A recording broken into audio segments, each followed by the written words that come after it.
जबलपुर में एक पूर्व सैनिक न्याय के लिए दर दर भटकने को मजबूर है।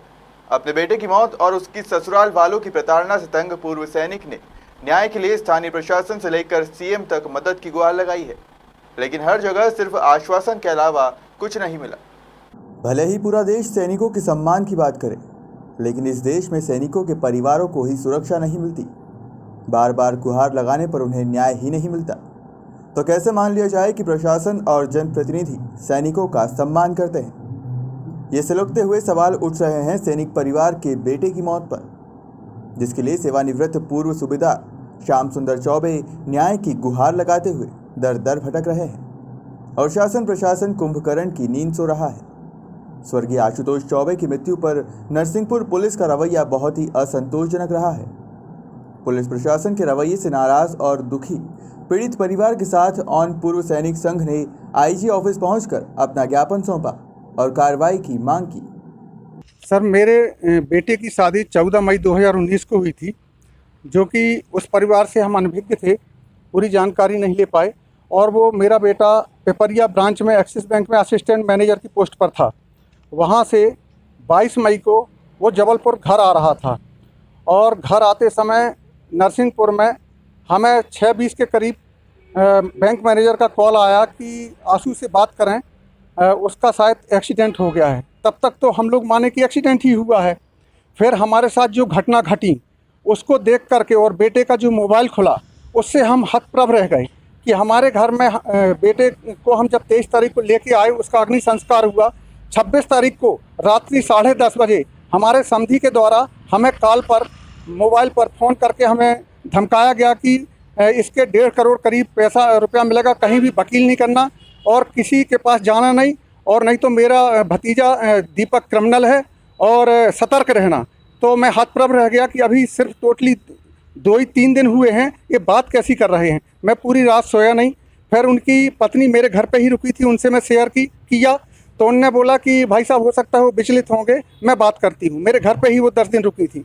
इसके बाद 13वीं के दिन, ये घटना घटने के बाद 13वीं के दिन साजिश के तहत शाम को करीब 6 बजे 25 से 30 लोग आए, जो मेरी तीनों बेटियों को धक्का मार के गिरा दिया, गंदी गंदी गालियाँ दिया, मुझे मार दिया और मेरी पत्नी को मार के गिरा दिया, मोबाइल पटक के तोड़ दिया। 25 से 30 लोग थे, जिनको आधे को मैं जानता हूँ, आधे को मैं जानता नहीं ये कौन लोग थे। अगर बस्ती के लोग मेरे पड़ोसी नहीं होते, हो सकता है मेरे को जान से मार देते। जो बेटियों को मैं शादी करने के लिए थोड़ा थोड़ा पैसा करके जेवरात खरीदा था, और 30 साल की सर्विस में जो थोड़ा थोड़ा करके मैं अपनी पत्नी को जेवर बनाया था, सारा जेवर जबरदस्ती उठा के ले गए, जिसकी लिखित शिकायत मैं तत्काल गोहलपुर थाना प्रभारी को दिया। उसके ऊपर गोहलपुर थाना प्रभारी ने 294-34 की धारा लगाया और मुझे बोल दिया कि कल सुबह विवेचना में इसकी चोरी की धारा बढ़ाई जाएगी।